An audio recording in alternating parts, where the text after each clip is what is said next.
Hi, everyone. Thank you for joining us this evening. My name is Mirav. I'm a second year student in the fiber department.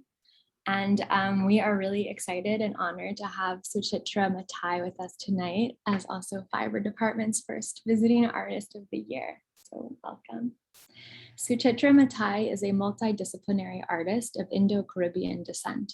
Her work explores how memory allows us to unravel and reimagine historical narratives.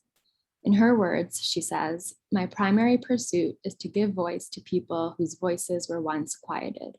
Using both my own family's ocean migrations and research on the period of colonial indentured labor during the 19th century, I seek to expand our sense of history. Rewriting this colonial history contributes to contemporary dialogue by making visible the struggles and perseverance of those who lived it."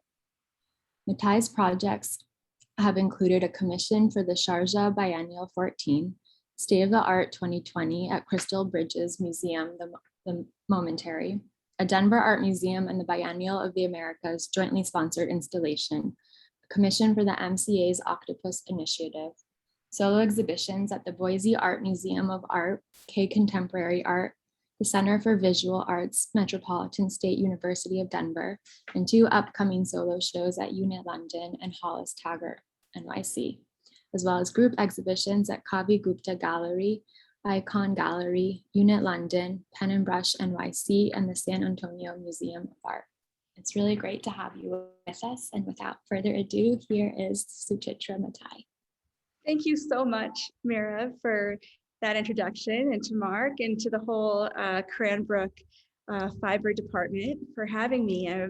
I started my visits today, and I'm really, really excited to do more.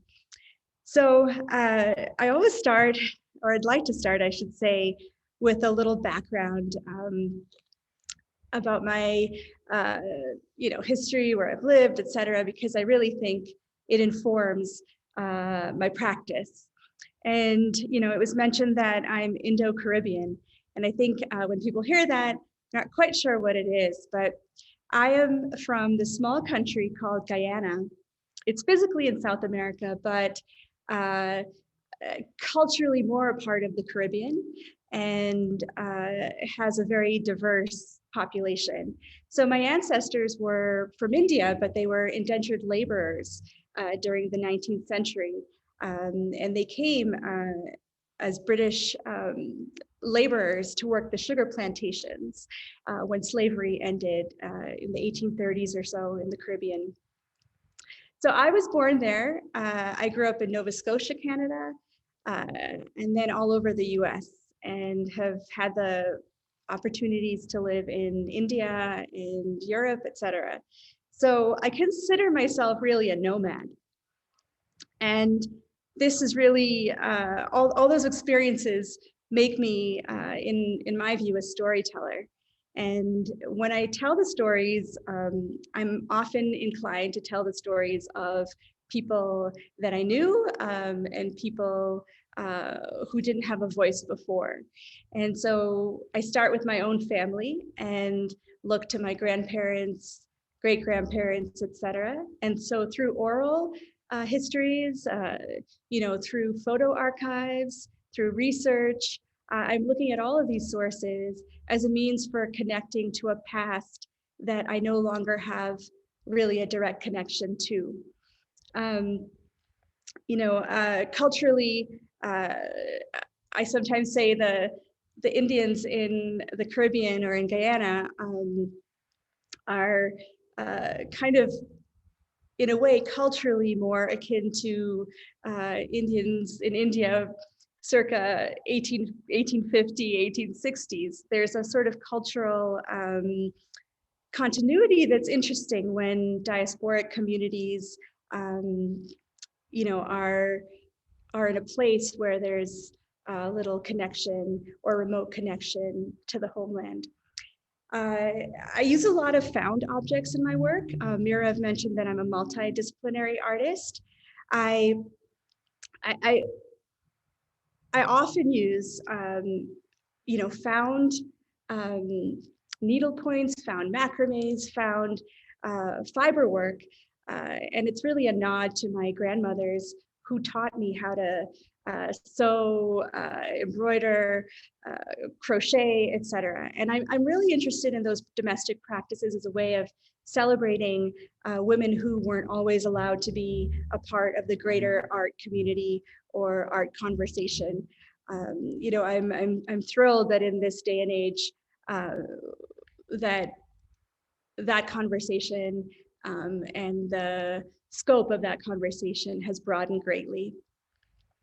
Found objects for me have a sense of history, a sense of aura that I sometimes can harness, but sometimes I don't know the history of the object. But either way, to me, especially when I use found objects that have been handmade, there's a collaboration with a past maker that's really interesting to me. So I'm going to start with some work here, and I have a lot of slides. I won't bore you with all of them, but I have them here so I can share, at least talk about some of them. This one is called Indentured, and I included it. It's from 2016. I want to add that I forgot to say that I'm a painter by training. And so when I went to graduate school for art, I really studied painting and drawing and was reluctant for a while to embrace the fiber that I so badly wanted to use. And part of this was a result of conversations in grad school. And so it took me some time to figure out how I could use fiber in a way to tell the stories that I wanted to tell. So this is a found macrame that I then wove into with various materials, faux plants, ribbons, cord, and then created a scape, a mountainscape that combined drawing with the fiber element. These were some of my earliest explorations. The center work in this work is an embroidery combined with painting and also tape and all sorts of different materials that I then expanded in a similar vein to the last slide's work, the landscape into a more complex environment or installation. So initially, for years, I actually was a painter and painted landscapes, and I used pattern, ornament, pattern from textiles, from Indian miniatures, to basically create these very disorienting landscapes that I thought would somehow or could somehow convey the sense of disorientation I feel as an immigrant, as a person who's migrated within through continents and through time. So those are two earlier works. This is a different type of work, but I wanted to show you the scope of what I use, the kinds of materials I use, and the kind of topics I cover. So a lot of my themes are post-colonial. I researched that era quite a bit. And so I'm thinking about Western history and how to, deconstruct it, reimagine it, and again, give voice to those who didn't have a means of participating and communicating within that greater Western colonial context. So I was able to cross the Atlantic Ocean on a ship, and that story is for another day. But when I did, I felt the power of this voyage that my ancestors would have taken. And so crossing from, coming through the Indian Ocean and across the Atlantic is how they would have arrived in Guyana on the east coast of South America. So I used this bed frame as a portal to create a portal, thinking about what one might have felt like during that voyage and the sort of a discomfort that one might have felt. The video is very rocky and conveys that kind of, in a sense, a longing as you look through. There's this longing for a connection to a past and in an uncomfortable or kind of place or space that one occupies when they don't know where they're going, where they'll end up. I also use a lot of found prints from the colonial era, and then again, rework them with painting, fiber, etc. So here are some examples. So this is a found cross stitch that I then embroidered on and collaged with bindis and other materials. I started to construct these conversations with these smaller works that I was creating. So finding the prints, finding these various vintage works, reimagining them, and then creating new conversations. So this one, the pixelated image in the background is actually a enlargement of the image in the middle. And this work I called Castaway.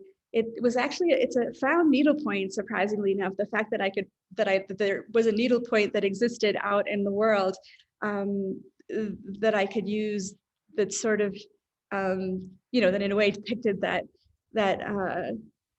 tropical Caribbean moment was really interesting to me. And then of course, focusing on the child as a point of innocence was also interesting to me, telling his story.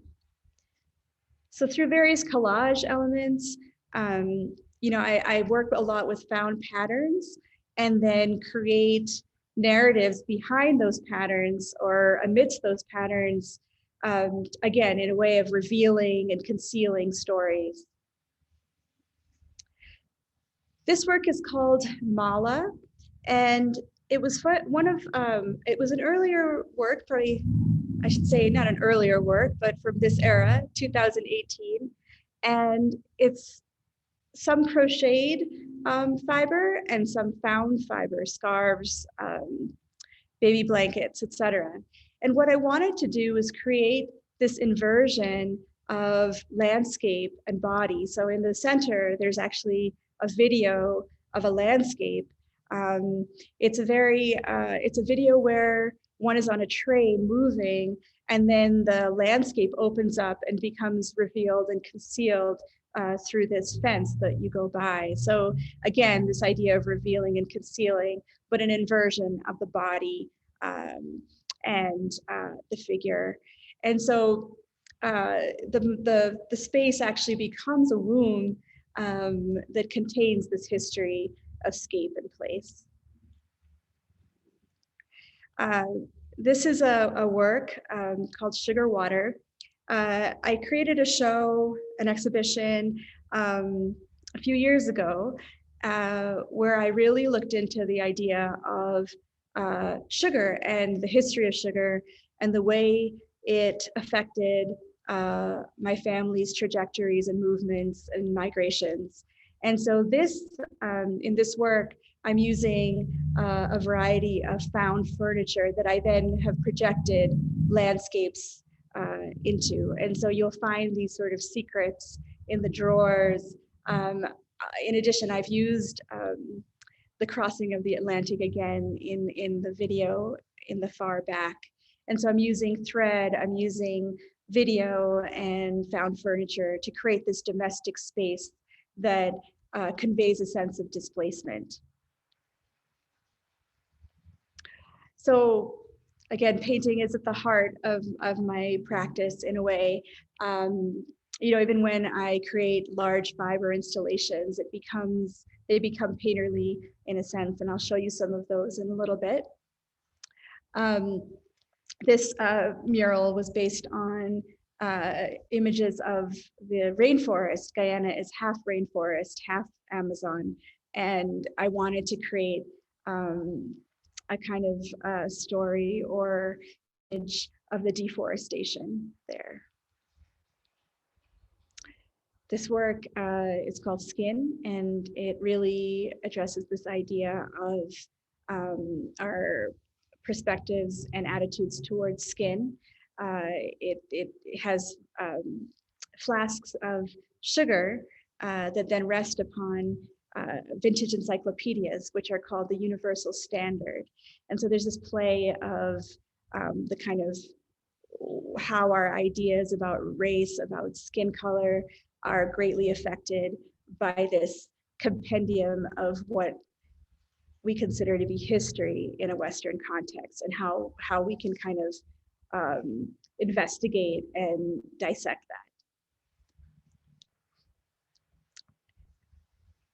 This is a work called Bound, and using, again, found objects to create these, and graphite and drawing, to create this sense of sound, connection to, this portal provides like a connection to family lineage, but it's also about the idea of indentured labor and whatnot. So, this is a work, it's about, I think it's about 100 inches by 40 something. And it's, I used a very abstract image of this idea of El Dorado. Guyana was one of the sites that would be this, home of gold, this fictitious home of gold. And so this work is called El Dorado after all, because I'm thinking about this idea of the homeland and how it is mythic in a way. And when we do know it, it's not always as it seems, or when we do revisit it. And this work is a fiber work based on, well, it's created from a fence, an organic fence, that I then, fastened fabric to and wove fabric into. It also has my aunt's sari in it. It's one of the first works where I was using materials of my own family, and it becomes for me more personal and intimate when I do this, and you'll see through the work that I've been doing that more and more. So these textiles are part of my project for the Sharjah Biennial. So in 2019, I was invited to do an installation for this project, and the theme was leaving the echo chamber. And there's a large population of immigrants in the UAE who are laborers and whatnot. And I wanted to create a work that seemed like a monument in a way to them. And so I collected saris. These are woven vintage saris. These are 5 of the 8 panels I created for that exhibition.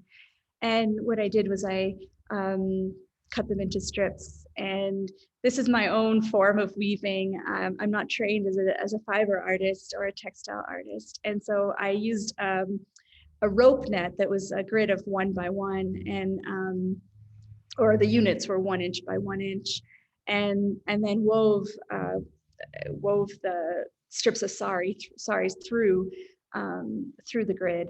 And it was a collaborative effort. What you see here is 45 feet by 15 feet. And then I had, when I say collaborative in the sense of collaborating with the sari designers, but also with friends who were very eager and helpful to me in creating this. The idea was to create, to use these vintage saris. They're all worn. I say often that they made me cry sometimes when I would take them out of the boxes. They had smells of, perfume, and I could imagine somebody actually wearing them. They were, of the body. And so the collection of the saris become, a way of uniting, bringing together women of the Indian diaspora from all these disparate places over time, and obviously over topography. So they were from the area, the region, Sharjah, and then India, and then my own family and friends. This was the work. It included video and a motorized merry-go-round that was from the region. And so the video, the work was really, in essence, about how political boundaries and borders affect not just the social, the spheres of the social, but also the spheres of the individual and the psychology of the individual. And so I wanted to use video of border walls that I collected, visited and collected, throughout. So I went to the border between Jerusalem and Palestine. I went to the US-Mexico border, and then I also interjected walls that were from prisons. So I've also embarked on a project to reconstruct old textiles.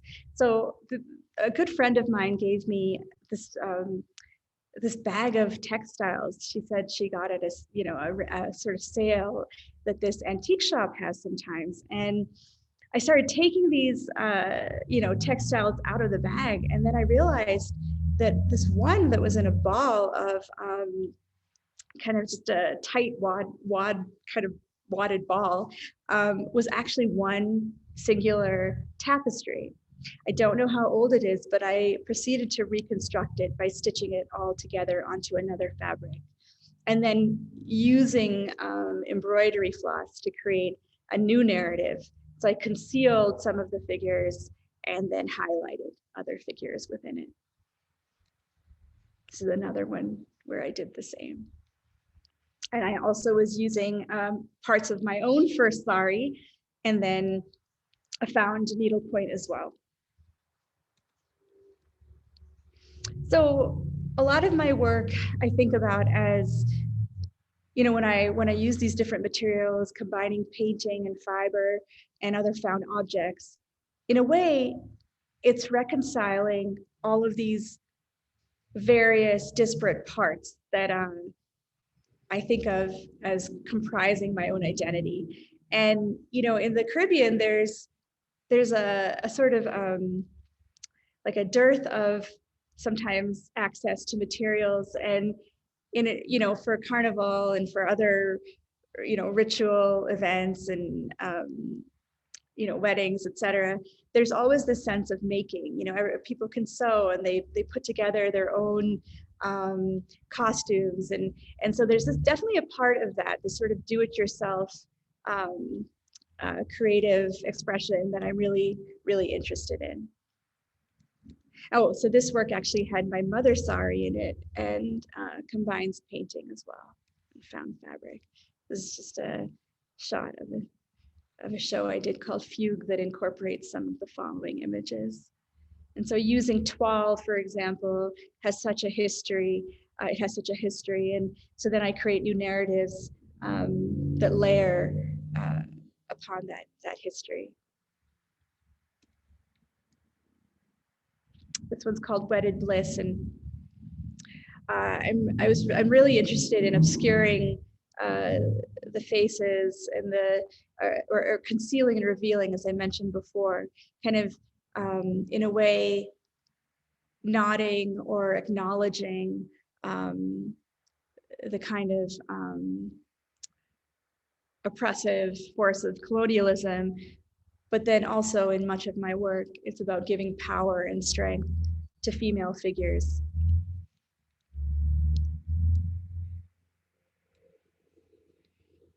So once I started weaving these saris into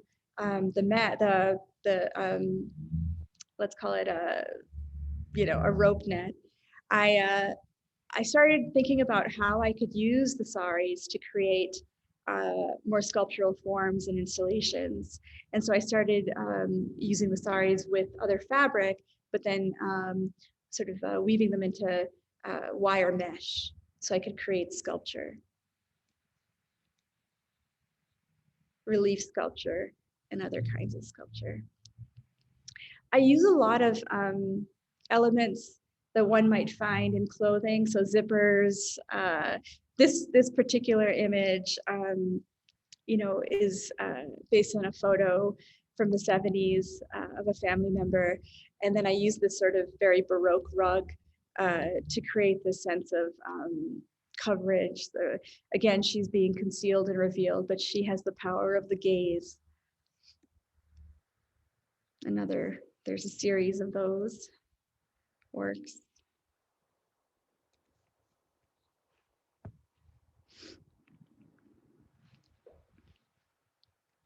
This one was made actually on burlap, which is, again, a material that you find in abundance in the Caribbean. So I'm always thinking about what I can use that is reminiscent of the past. So I'm using here found needlepoint, found fabric, painting, and other materials to create this dancing figure. Oftentimes the found needlepoints that are of landscapes reference that pastoral colonial moment, and you have these figures sort of interrupting those moments. Or I'll take a found painting like this one and then embroider a narrative onto it. So there's embroidery, and then again bindis, which Indian women wear as a motif. And then I also started braiding the saris and creating different textures so that I see them as elements of various installations. And this one is called Axis Mundi. In many myths, there's this idea of the connection between the ether and below. And so there's, I'm playing with that mythology. This work is called Exodus, and it's reminiscent of the sari work that I did for the Sharjah Biennial. But when I received the work that came back from the desert, from Sharjah, it was outside, it had been in a courtyard, and it had been very weathered. So even more, it contained more of a sense of antiquity. And so what I did was I used the old vintage saris or the weathered vintage saris to create escape through the, let's call them the newer vintage saris. So again, thinking about landscape, but connecting again women of the diaspora over time or through time and over place. I think a lot about belonging. This work is called Belonging, and using again vintage pastoral elements and interjecting them with new meaning. And then orchestrating or thinking about creating the sari, or integrating the sari tapestries with other found materials. So this is driftwood, and driftwood has a similar history in a way. It's changed by the water it moves through, and it migrates from place to place. So I saw this like conceptual connection, and then wanted to create a work.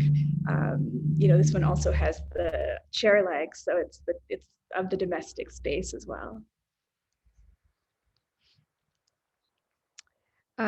People give me a lot of material, which is really fun and interesting.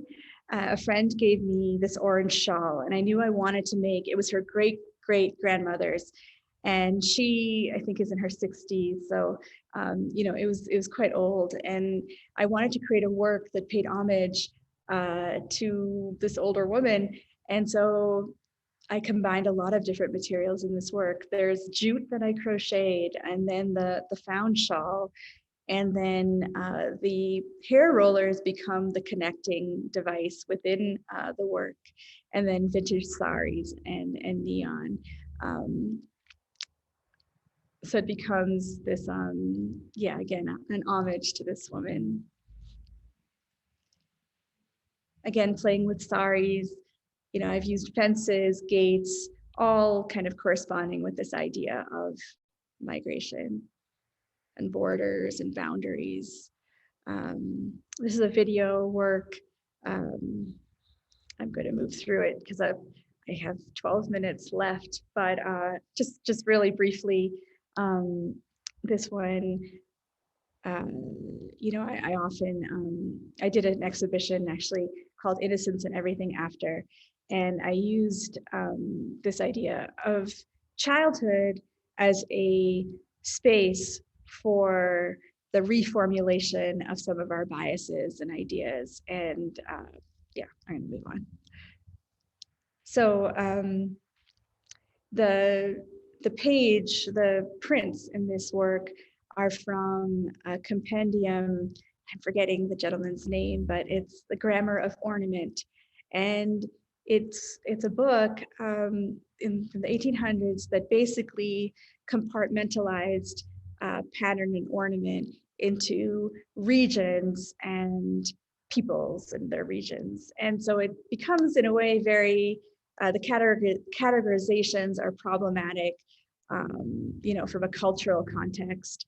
And so I have this book, and I'm creating my own narratives and stories with the patterns from them, and of course embroidering and painting and whatnot. This is another large scale painting, mixed media painting with embroidery as well. I create installations in my studio. I try different things, combining again the saris with other objects to create these stories or to tell these stories.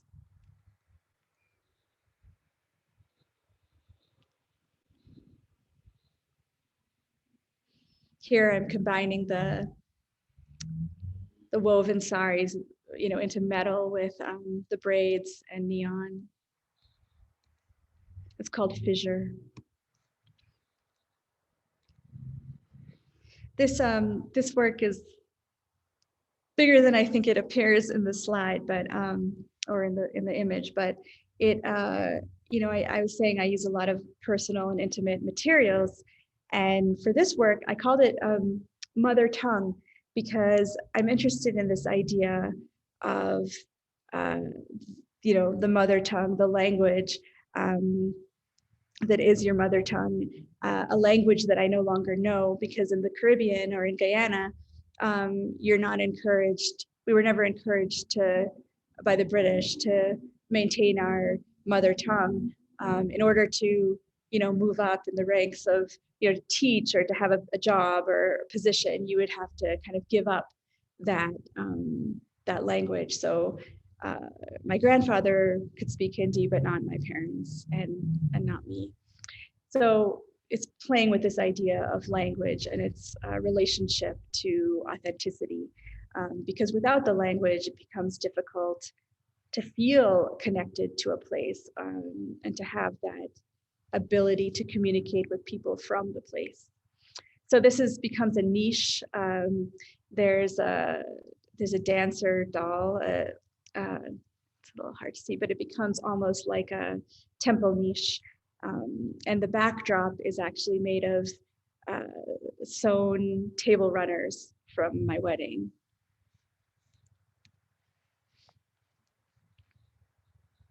These are some more of the sort of, I call them clouds, that I've created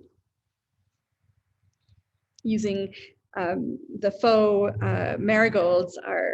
Marigolds are something that we use in rituals, in Hindu rituals, and I'm using them as another fiber element with historical context.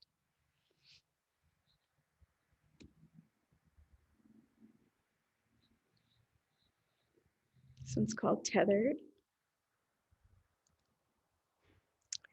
I've been combining the more fiber elements with, I've always kind of mixed them up, created these mixed media installations with objects as well. This one is called A Cape of Glass, a heart of what is it? A heart of gold, I think. Sorry, I think that's what it's called. But essentially, I had walked into my studio and someone had tried to break in, and there was all this broken glass. And for me, there's this really, I haven't talked much about process, but I work very intuitively. And when I find something, sometimes I want to use it right away. And then other times I think about, I might have the object in my studio and then something will hit me, some reason to use it, some way to use it. But the glass, I thought was in a way serendipitous, because, I wanted to take that broken glass and reconstruct it and create this cape of protection for this vintage head bust of a girl.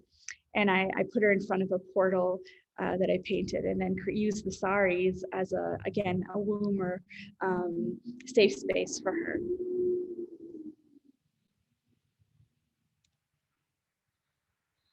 So combining painting, embroidery, found brushes.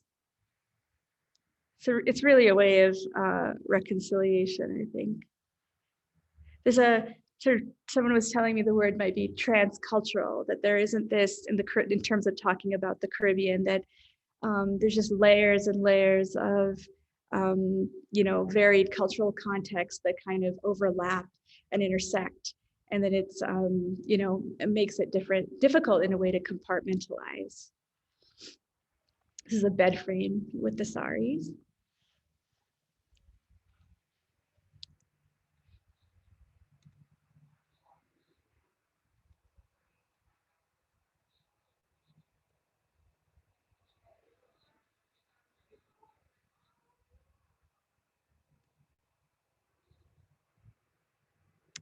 So this was a work where I've used found garments. So garments actually that from their shalawar kameez outfits, so the top and bottom that Indian women wear. And my mother sent me this whole, lot of them from friends and family. And I wanted to create a work that spoke of this overwhelming feeling of, again, disorientation that one feels when they migrate somewhere. And so the frame breaks, there's sort of a dramatic moment. This work is probably, 130 inches wide.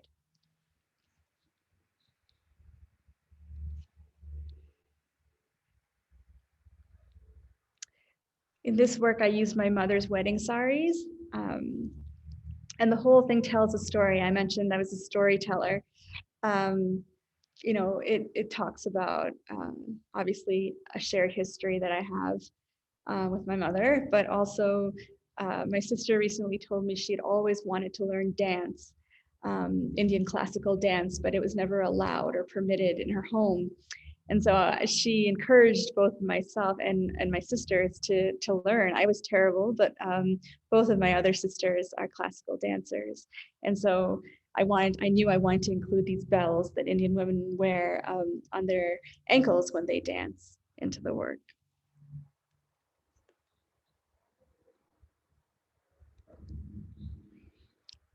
And this is the work with found brooches and painting.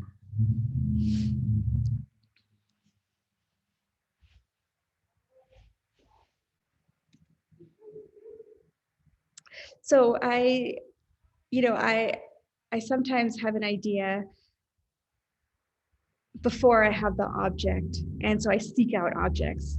I'm a collector of things that I can use for my art practice, and you'll find my studio strewn with all sorts of objects and of different types and materials and fiber, and a lot of it is found, some of it is purchased, some of it is just given to me by friends and family.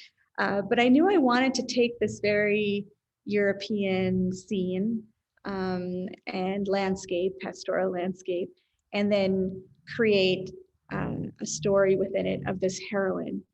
And so through embroidery and beading and all sorts of other, domestic practices, let's call them craft practices, I wanted to create this story, this narrative. And I think I only have 2 minutes, so I'm just gonna finish up here. But I started making the vintage saris, combining them, the tapestries, combining them with other,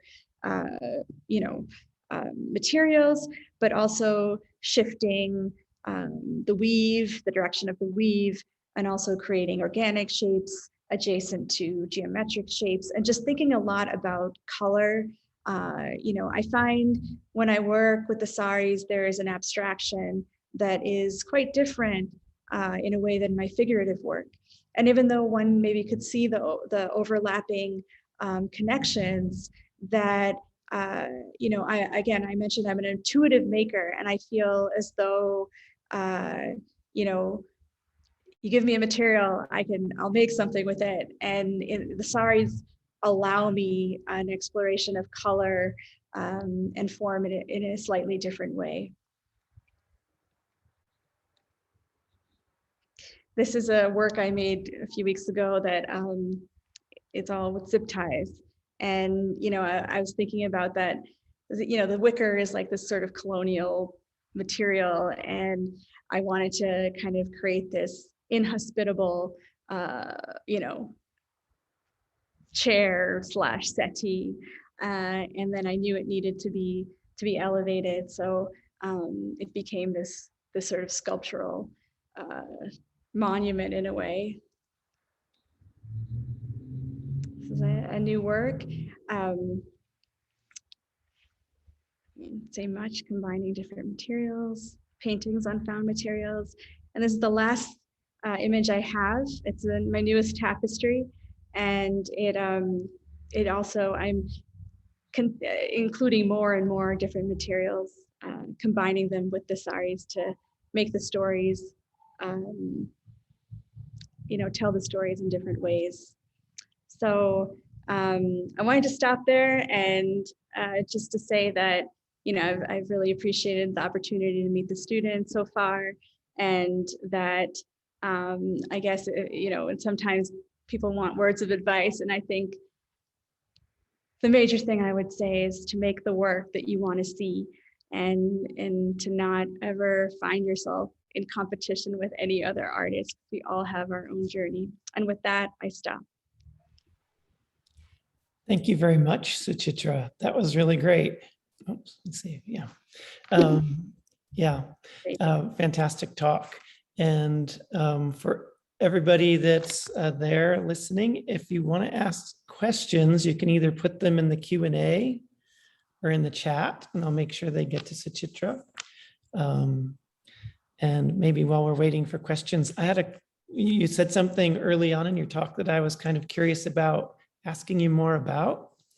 You said that, you know, you were in grad school and there were conversations that made you feel like you couldn't use certain things, and then you did that later. I wondered, not reveal the conversations, of course, but that process afterwards of moving through that expansion of your studio practice. How did that start out, and how did you work through that?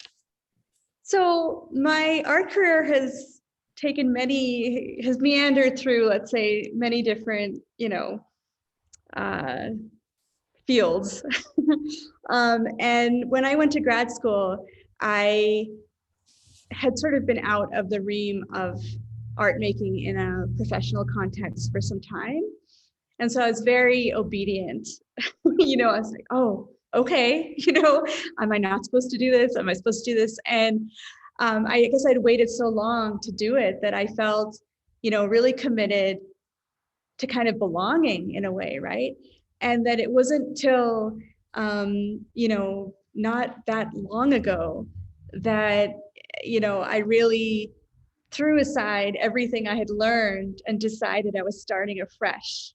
And this was about 6 years ago, no, 5 years ago. And so the work I've showed you, most of it is from the last 3 years, and only the first 2 slides are from 5 years ago. So it was a conscious decision to throw out everything I knew, not everything I'd learned, but everything that was holding me back.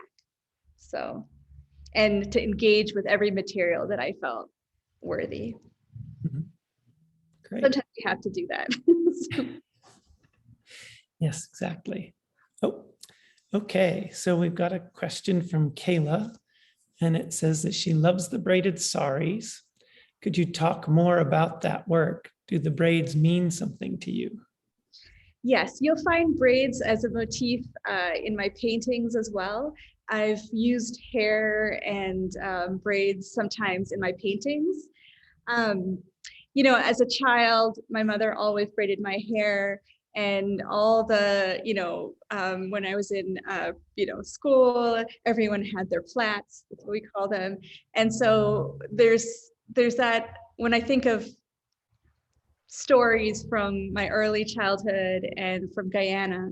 I imagine not just children, but my mom with her single grade and whatnot. And so it becomes this kind of expression of, a kind of continuity between generations and a certain shared history that I'm communicating. So when I braided the saris, it just becomes an extension of that.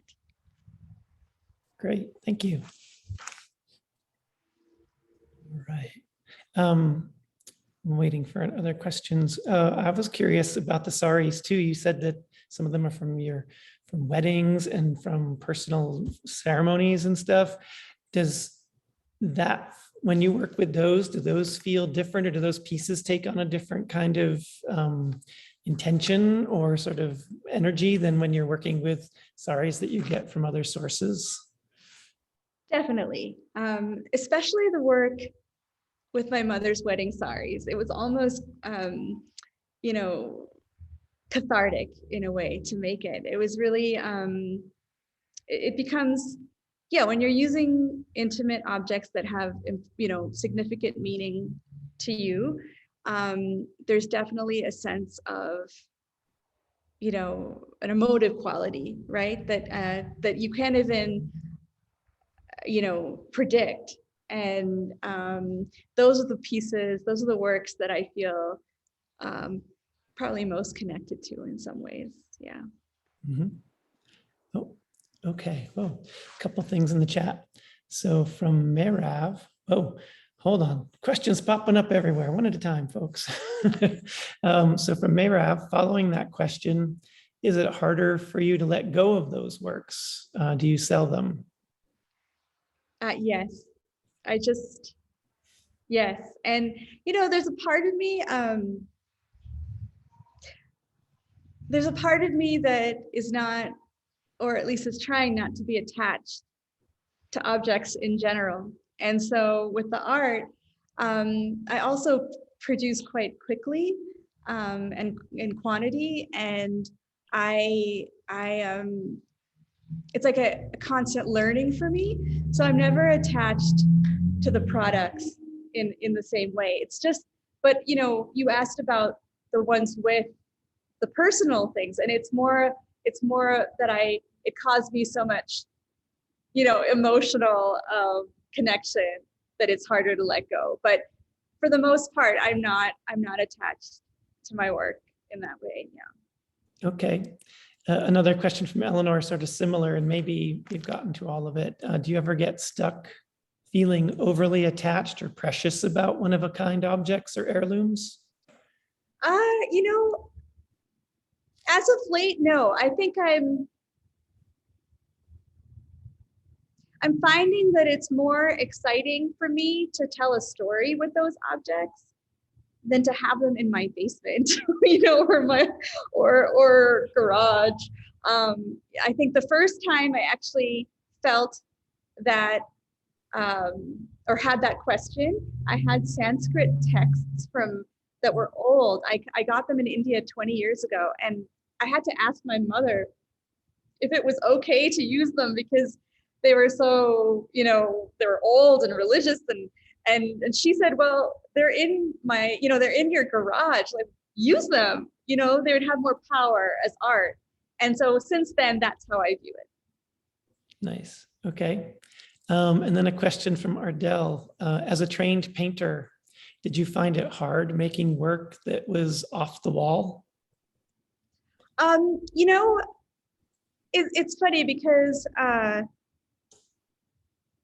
I think one thing just leads me to another thing, to another thing, to another thing. And I don't really feel precious with any one object or medium. And so probably the first time I did that, certainly, but now I feel very much like all of those mediums and aspects are part of the practice. And I try to nurture them all. Mm-hmm. Great. All right, folks, more questions can come in. I do have a question while we're waiting for another question. You said you've done most of this work in like 3 to 5 years. That's a very active studio practice. How This is really basic and kind of banal, but like, how do your weeks sort of go? What's your studio practice like as far as time in the studio, assistants, those kinds of things? Yeah, so in the last year, I now have a studio manager. And for the bigger tapestries, I've definitely, I mentioned those are collaborations.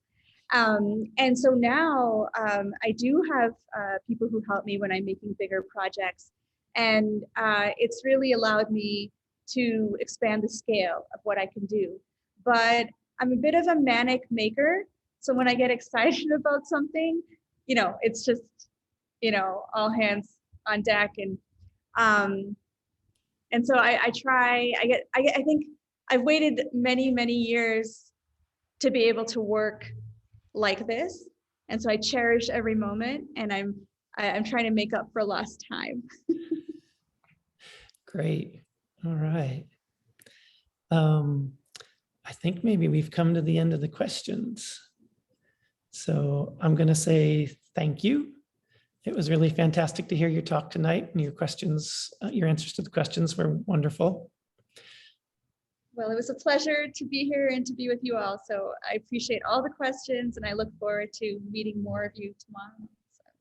Great. Thank you very much. You have a really good evening, and we'll see you tomorrow. Okay, thank you. Good night, Bye. Suchitra.